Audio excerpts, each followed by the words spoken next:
We Should Grow Beautiful with Age. By Ella Wheeler Wilcox. Observe how beautiful is nature, in youth, in maturity and in old age, O mortal. Then ask yourself, why is man beautiful only in youth? Look upon any landscape in spring, in summer, and again in autumn, how varied are its attractions, and how they deepen and grow in splendor with the passing of the months. More wonderful and vivid are the charms of the wood and field and meadow in autumn than in summer. And when the winter comes, then again may we see beauty and majesty in the snow-covered landscape and in the forest, wearing its white mantle with the dignity of a Roman senator supporting his toga.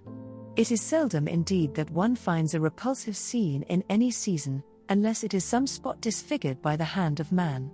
Nature, left to her own ways, grows old beautifully. Why then, should man, the most animated and intellectual expression of nature, so rarely follow her example?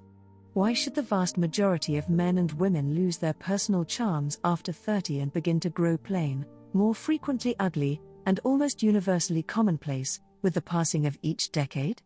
The old Hindu philosophers said thousands of years ago that there was only one thing in the universe. They called it Akasa, and they said it was the expression of God. In various forms of this God's stuff all things came. Rocks, trees and oceans and rivers were one way this Akasa expressed itself, and man was the same thing in a higher rate of vibration. All is one absolute existence. So said the seers ages ago. Then why do we not grow more beautiful with time? Why do we not more and more reveal the divine? Small children are, as a rule, universally beautiful. It is the exceptional instance when a child is wholly without charm. Young lads and misses are almost invariably attractive, and many mature men and women are handsome.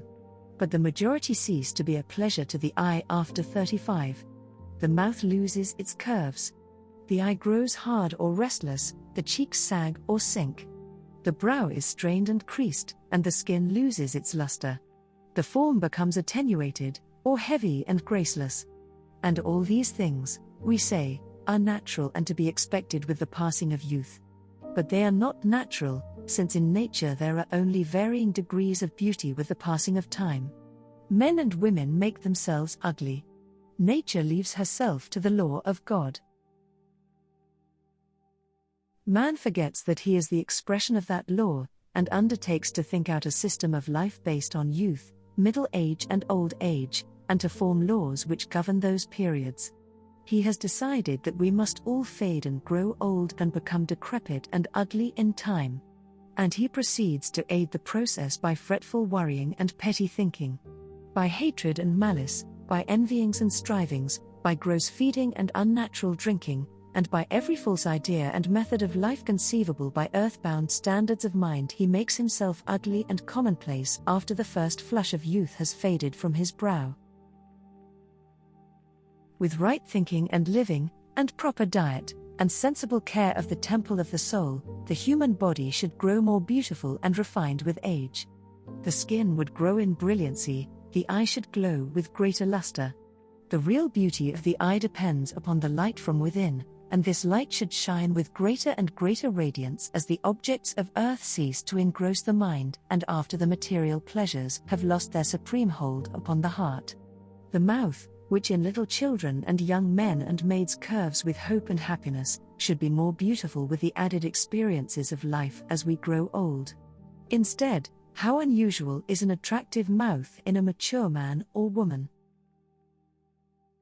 It is not the effect of time, but the effect of our own selfish and unworthy and despondent thoughts, that turns the Cupid's bow into a thin, straight line or an inverted horseshoe.